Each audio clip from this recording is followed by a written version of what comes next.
Hello children, welcome to Ritu ma'am's online class. बच्चों, आज हम आपकी क्लास 4th की इंग्लिश की टेक्स्ट बुक के लेसन नंबर 3 द सेवियर का 3rd पार्ट करेंगे। लास्ट क्लास में बच्चों हमने एक्सरसाइज स्टार्ट की थी और उसमें हमने किए थे वर्ड मीनिंग्स और क्वेश्चन आंसर्स। तो बच्चों, लास्ट क्लास में हमने यहाँ तक क्वेश्चन आंसर्स कर लिए थे। आज हम स्टार्ट करेंगे नंबर 2 से।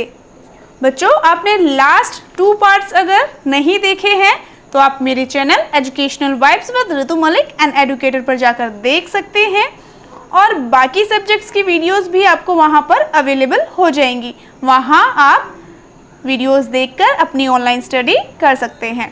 और बच्चों, अगर आपने मेरे चैनल को अब तक सब्सक्राइब नहीं किया है तो चैनल को सब्सक्राइब ज़रूर करें और उसी के साइड में जो बेल आइकन है उसको ज़रूर प्रेस करें ताकि मेरी आने वाली सभी वीडियोस की नोटिफिकेशंस आपको मिलती रहे। तो चलो बच्चों, अब शुरू करते हैं हम part number 3। Number 2, state whether the following statements are true और फॉल्स।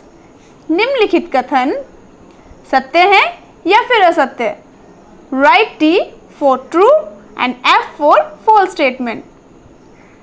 सत्य कथन के लिए ट्रू स्टेटमेंट के लिए T लिखना है एंड फॉल्स स्टेटमेंट असत्य कथन के लिए F लिखना है।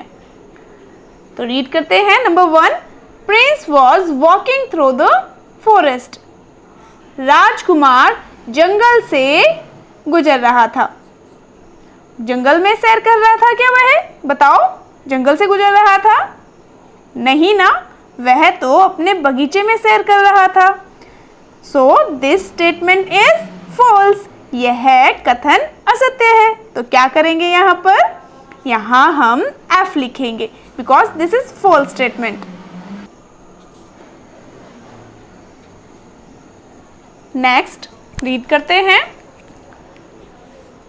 Number 2, prince Siddhartha took out a thorn from the swan's body. राजकुमार सिद्धार्थ ने हंस के शरीर से एक कांटा निकाला। बताओ, क्या कांटा निकाला था?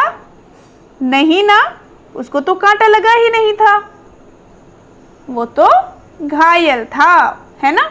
तो क्या लिखेंगे? F लिखेंगे because this statement is false. यह असत्य कथन है, तो यहां लिख देंगे F। Next number 3, Devdatta was Siddhartha cousin. Devdatta Siddhartha का कजन चचेरा भाई था।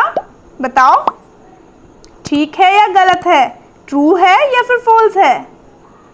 Yes, true. This statement is true. Then will write T here. T for true statement.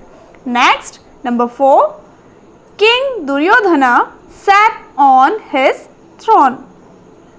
राजा दुर्योधन अपने सिंहासन पर बैठा।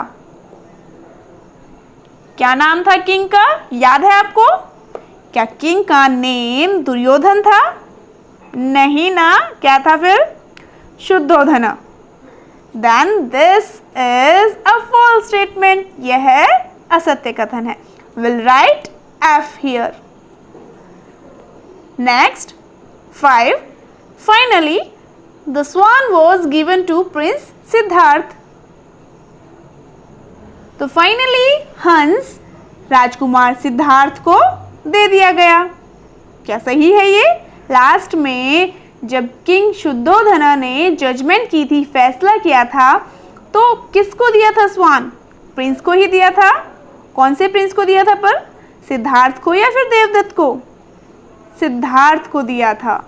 Then this is a true statement. यह ट्रू स्टेटमेंट है।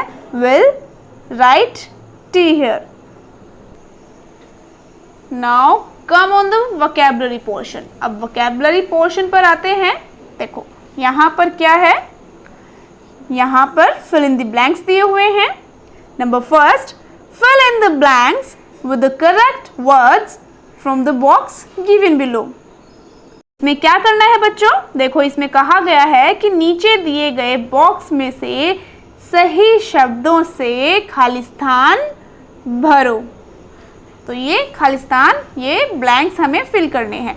ये दिए हुए हैं वर्ड्स, यहाँ पर 6 वर्ड्स दिए हैं और हमें यहाँ पर सेंटेंस कितने दिए हुए हैं? 5, पर ब्लैंक्स हमारे पास 6 ही हैं, है ना? इसमें 2 ब्लैंक्स है। देन रीड इट, रीड करते हैं। चलो, number 1, all the dash were present in dash of the king. सभी उपस्थित थे। राजा के किस में उपस्थित थे बताओ? और कौन? देखो राजा के तो दरबार में आएगा, कोर्ट में आएगा ना, यहाँ कोर्ट आ जाएगा। और all the dash were present, कौन प्रेजेंट थे?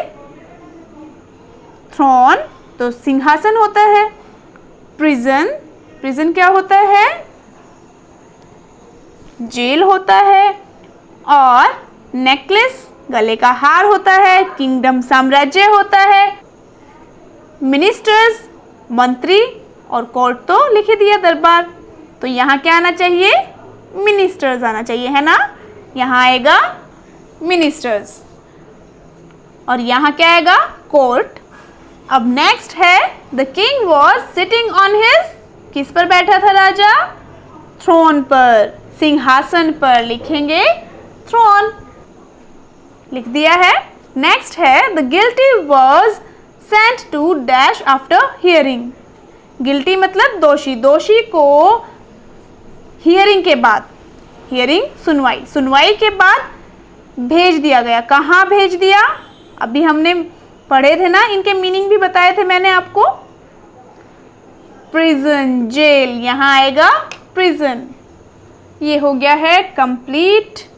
अब नेक्स्ट पर आ गए हैं number 4, the king was very popular throughout his dash. राजा बहुत ही मशहूर था अपने किस में? ये तो सिंहासन है, ये जेल, ये भी हो गया, ये भी हो गया, नेकलेस रहता है, मिनिस्टर्स हो गया, कोर्ट भी हो गया। अब इन दोनों में से देखो, नेकलेस तो गले का हार होता है, गले के हार में तो फेमस नहीं होगा। किंगडम मतलब होता है साम्राज्य, तो साम्राज्य में ही फेमस होगा ना।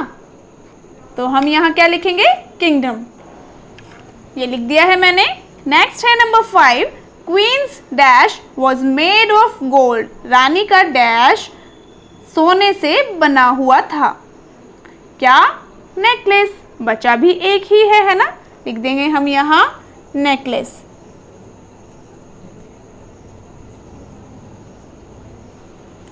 ठीक है, लिख दिया है। अब बच्चों ये एक्टिविटी कंप्लीट हुई और आज के लिए बच्चों इतना ही काफ़ी है। इसके आगे की एक्सरसाइज नेक्स्ट क्लास में मैं आपको कराऊंगी। तो फिर मिलते हैं नेक्स्ट क्लास में। तब तक के लिए बाय बच्चों।